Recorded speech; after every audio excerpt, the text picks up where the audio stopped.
Good day, ladies and gentlemen. Welcome na naman sa isang panibagong video na magbibigay sa inyo ng kasagutan sa inyong mga G-Loan katanungan! Yun! Maraming salamat po sa lahat ng mga nagpapakonvert pa rin sa atin, nagpapatrade ng kanilang mga G-Gives Cash Converts, ng kanilang Home Credit Kwarta, ng kanilang TikTok Pay Later, ng kanilang Atomy Card, pati ang inyong mga virtual credit limit sa Union Bank, pati rin po sa inyong G-Credit, sa inyong Lazada Pay Later. Maraming salamat po sa inyong patuloy na pagtitiwala. So, everyday po yan, Monday to Friday. Kapag Saturday and Sunday po, ladies and gentlemen, wala po tayong conversion.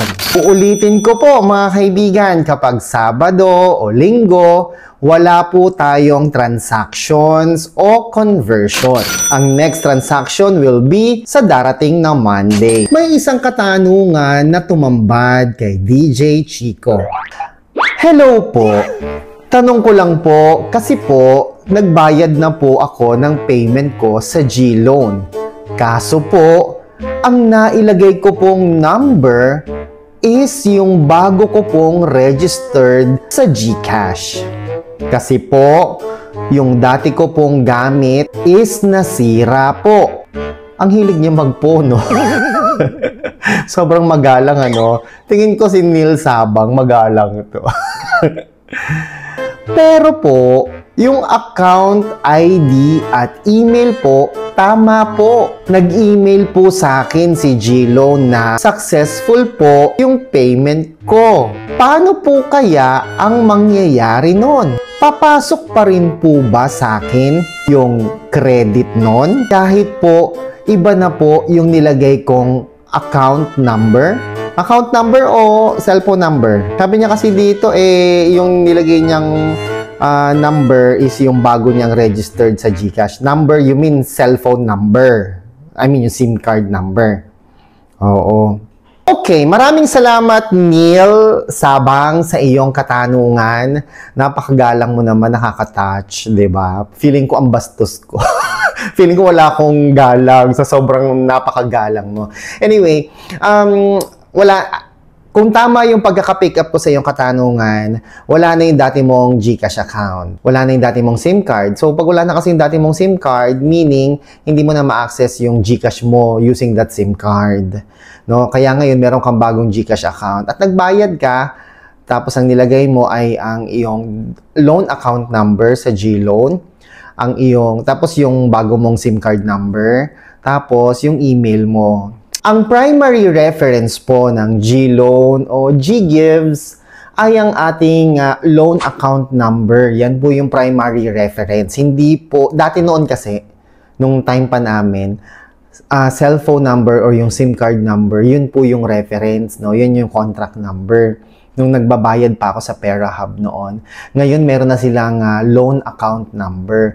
Yung loan account number na yan, makikita nyo po yan kapag nag-avail kayo ng G-Loan. May ipapadala sa inyong email si G-Loan at doon po nakalagay yung schedule ng inyong babayaran, gaano katagal kayo magbabayad, ilang percent ang interest rate, at doon din nakalagay ang inyong pangalan, pati ang inyong contract number o loan account number. Yun po yung dapat mong ilagay kapag magbabayad ka. Ang tanong niya kasi, since nagbayad siya, successful naman, congratulations, tama yung ginawa mo, Neil, no? So, wala kang maling ginawa, tama yan. Ang pinaka-concern niya ngayon, ay makikredit ba sa kanyang account o sa kanyang personality yung kanyang pagbabayad doon sa G-Loan.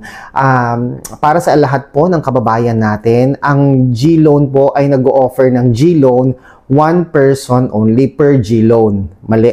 One G-Loan per person, no? So kahit meron kang maraming GCash number, meron kang dalawa o tatlong GCash accounts, isang G-Loan lang yung pwedeng mai-offer sa'yo. So, kagaya sa akin, meron akong dalawang GCash number.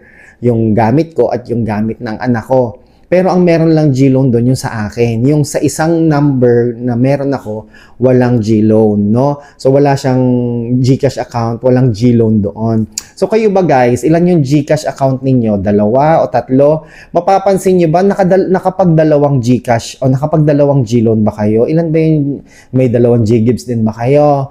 So, if I remember it right, isa lang talaga. Isa lang talaga per user. Isa lang talaga per person ang pwedeng magkaroon ng G-loan, no? So, I believe, kapag nabayaran mo na ito, Neil, no, makikredit naman sa iyong personality ito. So, possible na pagkabayad mo nito, if I may suggest, tumawag ka sa 2882 to confirm na nabayaran mo na yung iyong G-loan account using the account number na ginamit mo and ask them na kung pwedeng i-consolidate na lang. Ibig sabihin, wala na kasi yung dati mong account. So, possible ba na sa new account siya ma-turn over or ma-transfer? So, i-request mo lang yan. They might be asking for your primary valid ID, no? Yung selfie holding the valid ID through email. So, ang suggestion ko, pag nabayaran mo na yan, Neil, wala magiging problema dyan. Pag nabayaran mo na yan, magtawag ka na sa 2882. Alam nyo guys, laging 2882 lang eh. Basta may problema kayo sa GCash.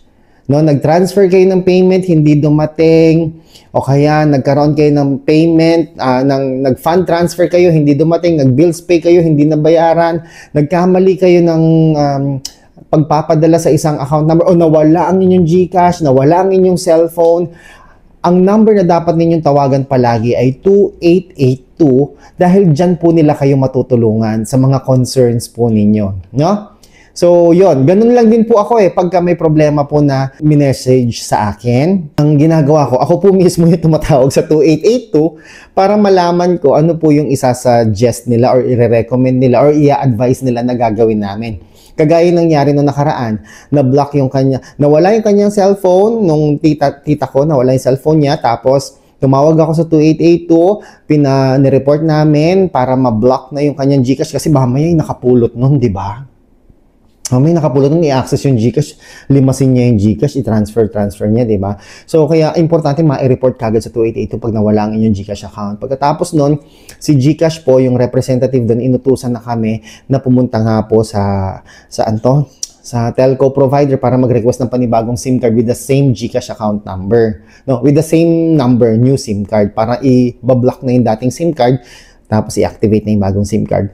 Tapos noon, pagka nakuha mo na yung SIM card mo, tawag ka ulit sa 2882. Laging 2882 lang po ang technique, no, mga kaibigan. Pagka kayo po yung nagkakaproblema sa GCash ninyo, ang number na pwede nyo tawagan, 2882. If not, pwede naman kayo kung hindi naman urgent, hindi nagmamadali yung concern ninyo, okay na po yung, chat GG. Mag-submit kayo ng ticket, punta kayo sa help center, doon sa chatbot, tapos i-type nyo lang doon submit ticket, no? Tapos lalabas na yung submit ticket. So, ganun lang po kadali ha. So, sa iyo, Neil, maraming salamat sa iyong katanungan. At sa lahat po ng mga kababayan natin na in need, no? Magpa-convert, magpa-trade na po kayo, may emergency, may kailangan kayong bilhin, may kailangan kayong bayaran, may tuition fee na magjuju na inyong kuryente, tubig, o may kailangan kayong bayaran ng mga utang, at wala kayong kapera-pera.